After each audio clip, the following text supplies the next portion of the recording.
జగిత్యాల జిల్లాలో ఆధ్యాత్మిక సందడి నెలకొంది. ప్రముఖ పుణ్యక్షేత్రం కొండగట్టు అంజన్న సన్నిధిలో పెద్ద హనుమాన్ జయంతి ఉత్సవాలు వైభవంగా ప్రారంభమయ్యాయి. భద్రాద్రి రామయ్య పంపిన శేషవస్త్రాల రాకతో కొండగట్టు క్షేత్రం భక్తి పారవస్యంతో మునిగింది. వచ్చే 3 రోజుల పాటు జరిగే ఉత్సవాల కోసం ఆలయ అధికారులు భారీ ఏర్పాట్లు చేశారు.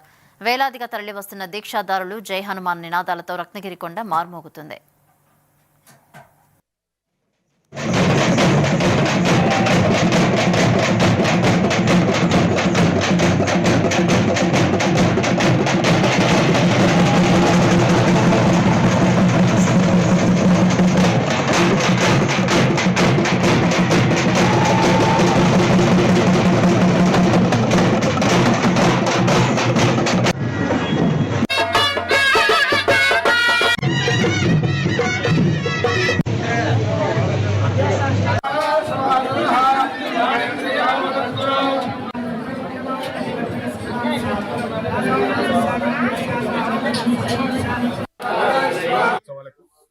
రాష్ట్ర ప్రభుత్వం తరఫున భద్రాచలం శ్రీ సీతారామచంద్ర స్వామి సన్నిధి నుంచి పట్టు వస్త్రాలు రాగా ఆంజనేయ స్వామి ఆలయ ఈవో గారికి ఇప్పుడే ఇంతకుముందు సమర్పించడం జరిగింది.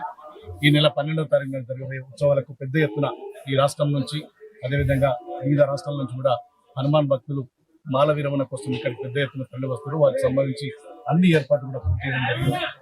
గతంలో ఎన్నడూ లేని విధంగా గత ఎన్నో దశాబ్దాల నుంచి కొండగట్టు హనుమాన్ దేవాలయం అభివృద్ధికి నోచుకోకుండా దూరంగా ఉంది. ఇప్పుడు ఒక్కొక్కటిగా పూర్తి చేస్తున్నాం.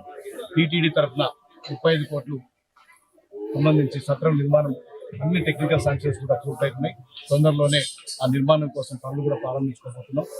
ఈ జయంతిని పురస్కరించుకొని హనుమాన్ భక్తులందరికీ కూడా తెలంగాణ రాష్ట్ర ప్రజలందరికీ మరియు చొప్పదండి నియోజకవర్గ ప్రజలందరికీ కొండగట్టు అందరి ఆశీస్సులతోటి అందరికీ మంచి జరగాలని చెప్పి ఎవరికీ ఇబ్బందులు లేకుండా ఆ భగవంతుడు అందరినీ కూడా చల్లగా చూడాలని చెప్పి మనస్ఫూర్తిగా ఆ భగవంతుని కోరుకోవడం జరిగింది.